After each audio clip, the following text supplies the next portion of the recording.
I'm filming this today to go up on Father's Day, and I couldn't pass up the chance to tell you about my dad and what he meant to me. The impact he had on my life is really indescribable. In my opinion, he was one of the greats. Many called him pastor, but I had the privilege of calling him my dad. A few things about my dad. My dad loved coffee. That's where I get it from. One of my fondest childhood memories is waking up to the smell of coffee, and it wasn't just any coffee, but it was Daddy's coffee. I could smell that distinct, bold aroma the moment my little sleepy eyes tried to open up. As I'd go out of my room and head towards the kitchen, I knew exactly what he would be doing. It was inevitable. Daddy would be sitting in his cozy chair in the den with a blanket, his Bible, and a freshly brewed cup of what seemed like the best-smelling coffee in the world. His scenario was a given in my house. As certain as the sun coming up every morning, that was my dad's routine. My dad loved his coffee. He loved his chair, and man, he loved his Bible.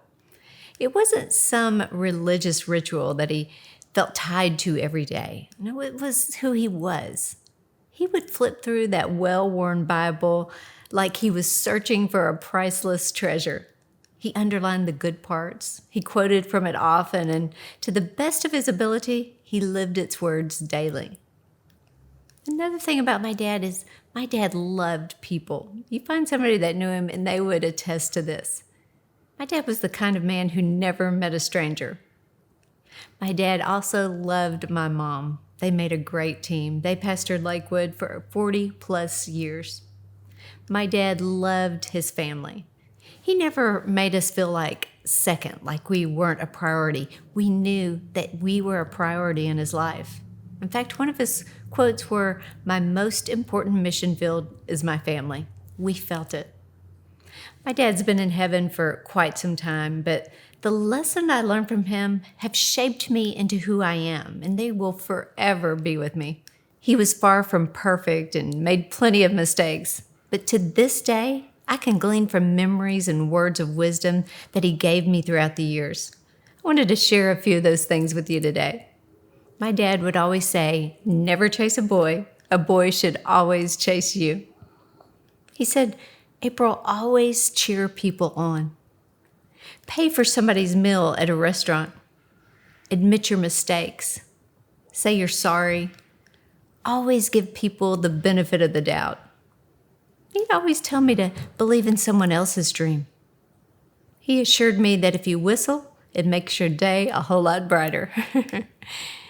Daddy was always letting us know that you have to be willing to laugh at yourself and to sing even if you can't carry a tune.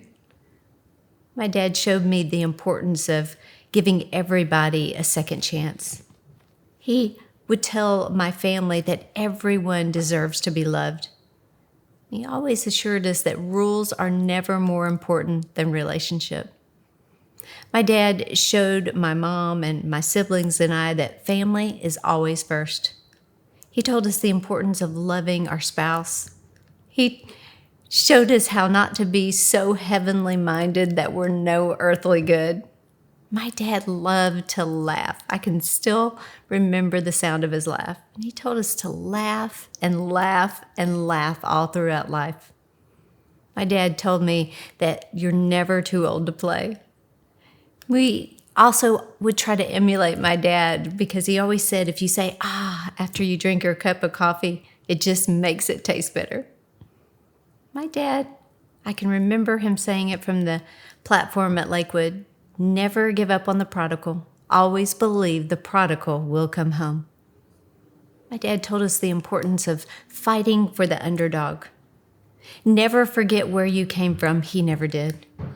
He taught us the importance of investing in our kids and praying over our kids daily. He told us to make our life count, make our days matter, and not to be ashamed of our imperfections. He taught us to follow your heart, to give people another chance and another chance and another. My dad told us, always dress sharp. Walk with champions. He also told me, and this is where I got it from, you can never have too many shoes.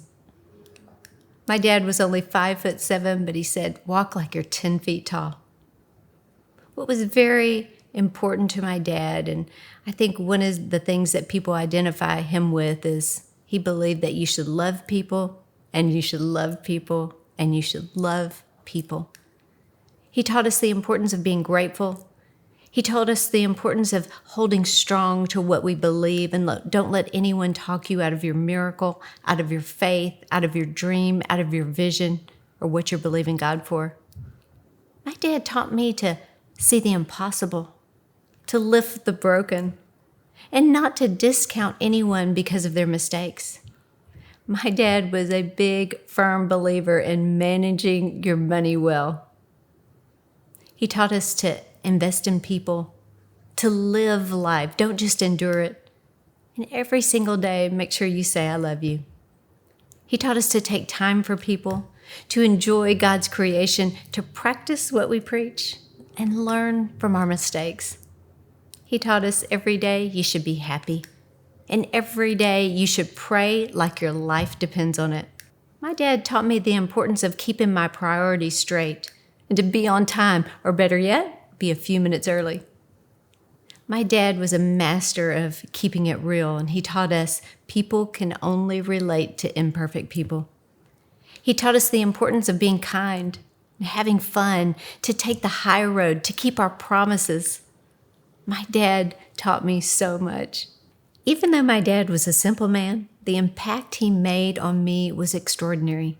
He didn't just preach what he believed, he lived it. He realized that his kids were the bridge to the future, and he felt a great responsibility to pave the way for better days for each of us. His life makes me realize that my life is making an impression on my family and others. And I only get one shot at this thing called life, and I should aim to make every day count. The truth is, your life will tell a story. Make sure it's a good one. Just because you didn't come from a healthy family doesn't mean a healthy family can't come from you. Maybe you didn't have a father in your life or a mother in your life that you want to emulate. That's okay. Just because you didn't have a great father or a great mother doesn't mean that you can't be one. I hope and pray that you realize that how you live your life doesn't just affect you, but generations to come. And just think, you get to decide the memories and legacy you want to leave.